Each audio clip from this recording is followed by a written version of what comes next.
Colonel's academy and training സെൻ്ററിൻ്റെ YouTube ചാനലിലേക്ക് എല്ലാ ഉദ്യോഗാർത്ഥികൾക്കും സ്വാഗതം. ആർമിയിൽ അഗ്നിവീറായിട്ട് ജോയിൻ ചെയ്യാൻ ആഗ്രഹിക്കുന്ന എല്ലാ ഉദ്യോഗാർത്ഥികൾക്കും കിട്ടിയ നല്ലൊരു സുവർണാവസരമാണ് അഗ്നിവീർ ആർമി 2026-27 വേണ്ടിയുള്ള നോട്ടിഫിക്കേഷൻ 13th February 2026 പബ്ലിഷ് ആയിട്ടുണ്ട്. 1st April 2026 വരെ കാൻഡിഡേറ്റ്സിന് അപ്ലൈ ചെയ്യാം. അപ്ലൈ ചെയ്യേണ്ട രീതിയും റിക്രൂട്ട്മെൻറ്റ് പ്രോസസ്സും ഒരു ഫ്ലോ ചാർട്ടിൻ്റെ സപ്പോർട്ടോടുകൂടി ഞാൻ നിങ്ങളെ പറഞ്ഞു മനസ്സിലാക്കി തരാം. ഈ പ്രാവശ്യത്തെ റിക്രൂട്ട്മെൻറ്റ് ഏറ്റവും പ്രധാന കാര്യമെന്ന് പറഞ്ഞു കഴിഞ്ഞാൽ ലാസ്റ്റ് ടൈം വരെ 21 വയസ്സായിരുന്നു അപ്പർ ഏജ് ലിമിറ്റ്. ഈ പ്രാവശ്യം അത് 22 വയസ്സാക്കിയിട്ടുണ്ട്. അതുപോലെ തന്നെ ഫിസിക്കൽ എഫിഷ്യൻസി ടെസ്റ്റിൽ 1.6 കിലോമീറ്റർ റൺ, എക്സലൻറ്റും ഗുഡും 2 ഗ്രൂപ്പേ ഉള്ളായിരുന്നു നേരത്തെ. അതിപ്പോൾ 4 ഗ്രൂപ്പായിട്ട് മാറ്റിയിട്ടുണ്ട്. എക്സലൻറ്റും ഗുഡിൻ്റെയും സെയിം ടൈമാണ്.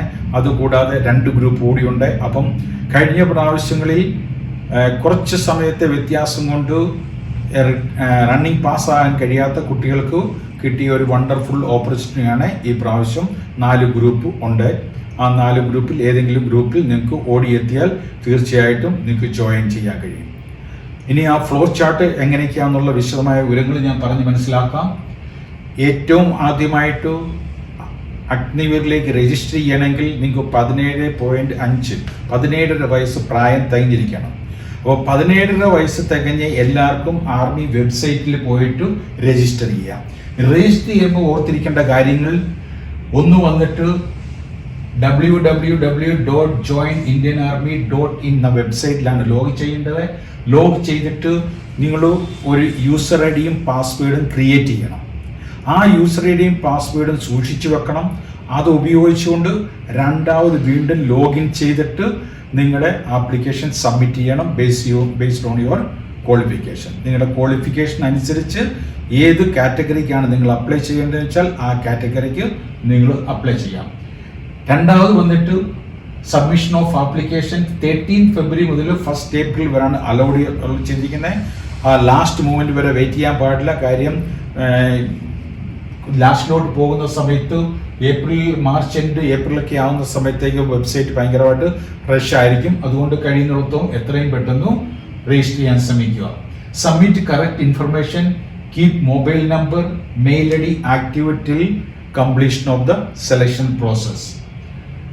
Start preparing for the return examination. Submission application കൊടുത്തതിന് ശേഷം റിട്ടേൺ എക്സാമിനേഷന് വേണ്ടി പ്രിപ്പയർ ചെയ്യുക.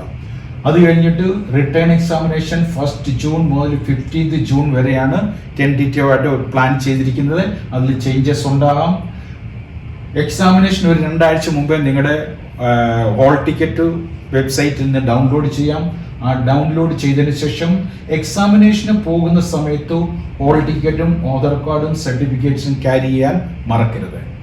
റിട്ടേൺ എക്സാമിനേഷൻ്റെ റിസൾട്ട് ഒരു 3 മാസം എടുക്കും. 3 മാസത്തിലുള്ള റിട്ടേൺ എക്സാമിനേഷൻ്റെ റിസൾട്ട് വരും. ആ റിസൾട്ട് നോക്കിക്കഴിഞ്ഞിട്ട് നിങ്ങൾ ആരൊക്കെ റിട്ടേൺ എക്സാം പാസ്സാകുന്നോ അവരുടെ ഫിസിക്കൽ എഫിഷ്യൻസി ടെസ്റ്റിന് വേണ്ടി കാൾ ലെറ്റർ വരും. അപ്പോൾ നിങ്ങൾ ഫിസിക്കൽ എഫിഷ്യൻസി ടെസ്റ്റിന് പറയുന്ന സ്ഥലത്ത് പോയി റിപ്പോർട്ട് ചെയ്യുക. അവിടെ 1.6 കിലോമീറ്ററും ചിന്നപ്പും 9 feet ഡിച്ചും ജിഗ് ജാഗ് ബാലൻസും ഈ 4 ടെസ്റ്റ് നടത്തും.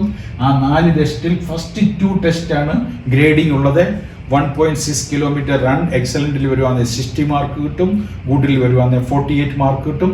അതുപോലെ തന്നെ ചിന്നപ്പ് 10 ടൈംസ് ചെയ്ത് കഴിഞ്ഞാൽ 40 മാർക്ക് കിട്ടും. ഓരോ ടൈം കുറയുമ്പോഴും 4 മാർക്ക് വെച്ച് കുറയും. 9 ടൈം ചെയ്ത് കഴിഞ്ഞാൽ 36 മാർക്ക് കിട്ടും. മിനിമം നിങ്ങൾക്ക് 6 ടൈംസ് ചെയ്യണം. 24 മാർക്ക് കിട്ടും പാസ്സാകാൻ വേണ്ടിയിട്ട്. അപ്പോൾ ആരൊക്കെ ഫിസിക്കൽ എഫിഷ്യൻസി ടെസ്റ്റ് പാസ്സാകുന്നു അവരെ ഫിസിക്കൽ സ്റ്റാൻഡേർഡ് ടെസ്റ്റിന് അന്ന് തന്നെ കണ്ടക്ട് ചെയ്യും. ആ ഫിസിക്കൽ സ്റ്റാൻഡേർഡ് ടെസ്റ്റിൽ വന്നിട്ട് ഹൈറ്റും വെയ്റ്റും ചെസ്റ്റുമാണ് ചെക്ക് ചെയ്യുന്നത്. അത് ചെക്ക് ചെയ്ത് അതിൽ പാസ്സാകുന്ന ആൾക്കാരെ മെഡിക്കലിന് പോകും. മെഡിക്കൽ കഴിഞ്ഞിട്ട് ഡോക്യുമെന്റ് വെരിഫിക്കേഷൻ അന്ന് തന്നെ കാണും.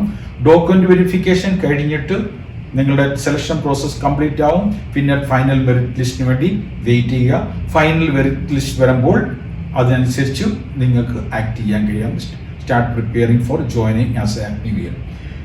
ഇത് കംപ്ലീറ്റ് നോട്ടിഫിക്കേഷൻ്റെ ഡീറ്റെയിൽസ് കുറച്ച് സ്ലൈഡിൽ ഞാൻ കൊടുത്തിട്ടുണ്ട്. ആ സ്ലൈഡ് നിങ്ങൾ കറക്റ്റായിട്ട് നോക്കിയിട്ട് മനസ്സിലാക്കിയിട്ട് പിന്നെ വേണം ആപ്ലിക്കേഷൻ സബ്മിറ്റ് ചെയ്യാൻ.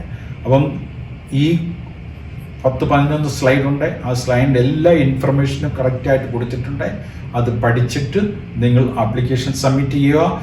എന്തെങ്കിലും ഡൗട്ട് ഉണ്ടെങ്കിൽ താഴെ കൊടുത്തിരിക്കുന്ന നമ്പറിൽ നിങ്ങൾക്ക് കോൺടാക്റ്റ് ചെയ്യാം. അതുപോലെ തന്നെ ആർക്കൊക്കെ പ്രിപ്പറേറ്ററി ട്രെയിനിങ് ആവശ്യമുണ്ടോ, ബാംഗ്ലൂരിലും കേരളത്തിലും കേണൽസ് അക്കാഡമി ആൻഡ് ട്രെയിനിങ് സെൻറ്ററിൻ്റെ ബ്രാഞ്ചസ് ഉണ്ട്. നിങ്ങൾക്ക് കോൺടാക്റ്റ് ചെയ്യാം, അഡ്മിഷൻ വാങ്ങിക്കാം. ഓൺലൈനായിട്ടും ഓഫ്ലൈനായിട്ടും റിട്ടേൺ എക്സാമിൻ്റെ കോച്ചിങ് ഉണ്ട്. അതുപോലെ തന്നെ റിട്ടേൺ എക്സാം പാസ്സായി കഴിഞ്ഞിട്ട് ഫിസിക്കൽ എഫിഷ്യൻസിയുടെ കോച്ചിങ്ങും ഉണ്ട്. Thank you.